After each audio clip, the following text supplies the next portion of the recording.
যারা প্যারানর্মাল জগতের প্রতি ইন্টারেস্টেড, যারা ভৌতিক ঘটনার প্রতি ইন্টারেস্টেড, তারা গৌরব তিওয়ারির নাম শোনেনি এরকম তো হতেই পারে না।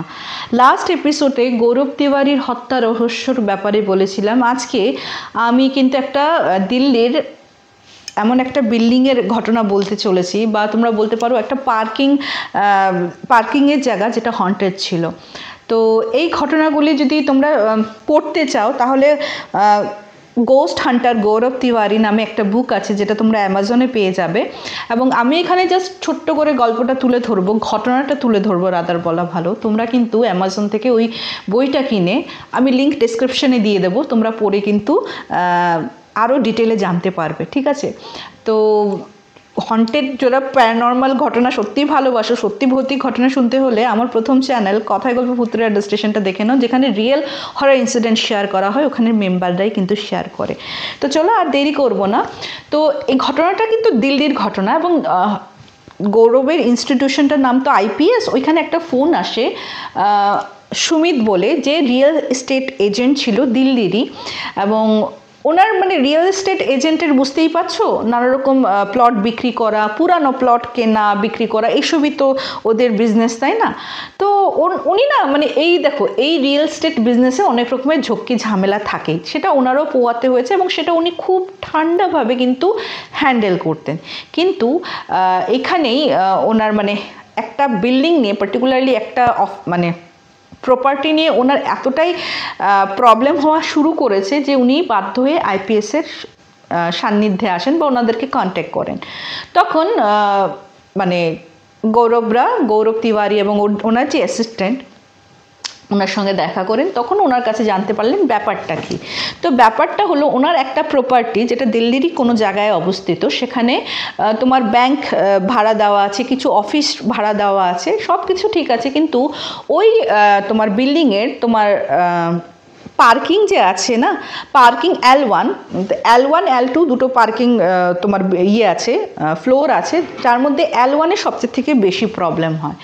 কি প্রবলেম? প্রথম যেটা চোখে এসেছিল সেটা হলো, আমি যে বললাম ওই বিল্ডিংয়ে অনেক ব্যাংক, মানে দু তিনটা ব্যাংককেও ভাড়া দেওয়া আছে। তো ব্যাংকের একজন এমপ্লয়ি, ওনার বেশ ওই হয় না মান্থ এন্ডিংয়ের কাজ টাজ করতে করতে অনেক দেরি হয়ে যায়। তো সেদিন ওনার অফিস থেকে বেরোতে বেশ খানিকটা রাত হয়ে গেছে। তো অলমোস্ট অফিস, পুরো বিল্ডিংটাই তো অফিস, তো সবাই চলে গেছে, উনি একা। তো লিফট থেকে নামছেন, হঠাৎ লিফটে যখন উনি ঢুকে নামছেন, মানে L1-এ যাবেন, ওনার গাড়ি ওখানে পার্ক করা আছে, পার্কিংয়ের দিকে যাবেন, হঠাৎ উনি শুনতে পারেন লিফটের ভিতরে একটা বাচ্চার খিলখিল খিলখিল হাসি। তো উনি ভেবেছেন কি, যেহেতু এত বড় অফিস, বাচ্চা আসতেই পারে, কিন্তু উনি এটা বুঝতে পারছিলেন যে না, লিফটের ওই পারে কিন্তু আওয়াজ হচ্ছে না, মনে হচ্ছে লিফটের ভিতরেই কেউ হাসছে। তো উনি না বাধ্য হয়ে বললেন, কেউ কি আছো এখানে?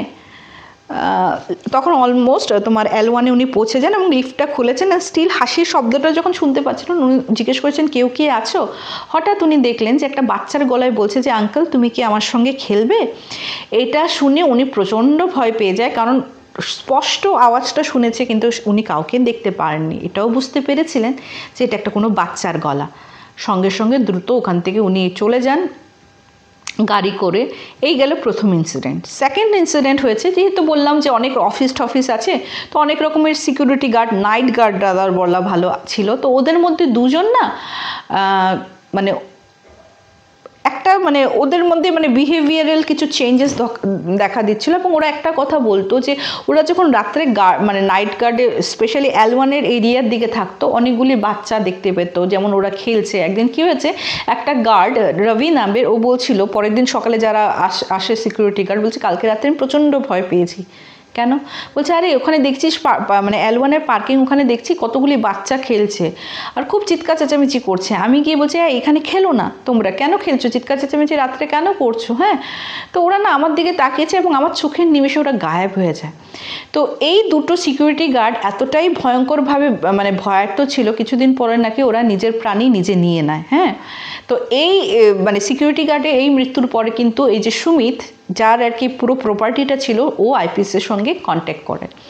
তো সব কিছু শোনার পর ওনারা ডিসাইড করলো ঠিক আছে, বুঝতেই পারা যাচ্ছে যে মেইন প্রবলেম L1। তো ওইখানে গৌরব ওর আইপিএস টিমের সঙ্গে যায় এবং নানা রকম ইকুইপমেন্টস নিয়ে যাওয়ার পর ওখানে আরেকটা ওর একটা জিনিস নিয়ে যায়, সেটা হলো একটা ডল, একটা পুতুল। যেহেতু ও শুনতে পাচ্ছিল যে শুধু বাচ্চার আত্মাই দেখা দিচ্ছে এখানে, এবং তাই পুতুল নিয়ে গেছিলো, কারণ নন লিভিং থিং যদি থাকে না, আত্মারা নাকি ম্যানিফেস্টটা খুব তাড়াতাড়ি করে আর ভালোভাবে করে।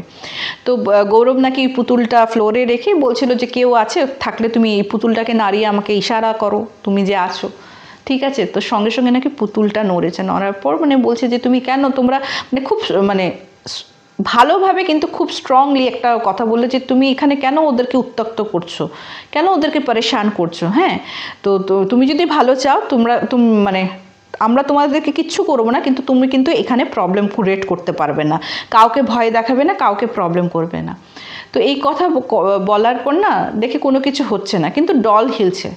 তখন মানে গৌরব বলছে, ও তুমি তার মানে আমার কথা শুনবে না, ঠিক আছে তাহলে আমরা ক্লিনজিংয়ের ব্যবস্থা শুরু করি, এইটা জায়গাটা পুরো ক্লিন করে নিই, তোমরা কোথায় এখানে থাকতে পারবে না, আর আমি ওই ব্যবস্থাটাই করি।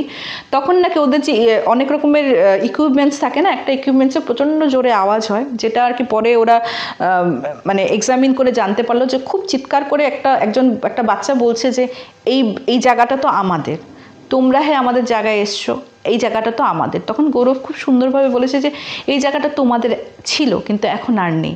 হ্যাঁ, তো ভালোই বলছি, তোমরা যদি থাকতে চাও এদেরকে কোনো পরেশান করতে পারবে না, মানে এরকমভাবে ও হিদায়ত দিল যে তোমরা এগুলি কিছু করতে পারবে না, ওদেরকে কোনো রকমের প্রবলেম দিতে পারবে না।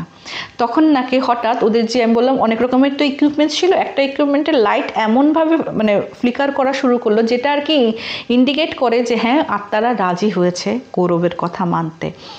তো যাই হোক, এরকম করে তো গৌরব ওদের ওই আত্মাগুলিকে সব কিছু বললো, এবং সুমিতকে গৌরব এমন একটা তথ্য দিল যা শুনে সুমিত অবাক হয়ে গেছে, কারণ এই প্রপার্টি কেনার আগে এই প্রপার্টির হিস্ট্রির ব্যাপারে কিন্তু সুমিত জানতোই না। গৌরব সুমিতকে বললো যে অ্যাকচুয়ালি আপনাদের এই প্রপার্টিটা হওয়ার আগে এখানে কিন্তু কবরস্থান ছিল, এবং এই কবরস্থানের উপরে কিন্তু আপনার এই প্রপার্টি হয়েছে, তাই আপনারা এরকম অশরীরী আত্মারা কিন্তু দেখা দেয়, মানে মানুষদেরকে দেখা দিয়েছে, বা আপনারা ওদের কথা জানতে পেরেছেন।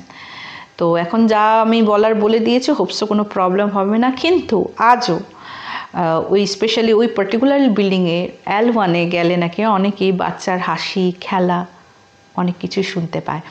তো এটা খুব ছোট্ট করে একটা ঘটনা শেয়ার করলাম, পুরো ডিটেলে আমি বলেই দিলাম, বইয়ের নামও বলে দিয়েছি, অ্যান্ড লিঙ্কও আছে, আপনারা কিন্তু কিনে পড়তেই পারেন। আর আমি যখন পড়েছি সত্যি আমার খুব ভালো লেগেছে। এরকম করেই ছোট্ট ঘটনা নিয়ে আসতে থাকবো। চ্যানেলটাকে সাবস্ক্রাইব করতে ভুলবেন না, পাশে থাকুন এবং সকলের সঙ্গে শেয়ার করুন। তো আজকের এপিসোডটা আমি এখানে শেষ করছি, খুব তাড়াতাড়ি দেখা হবে। Till then bye bye, see you soon, নমস্কার।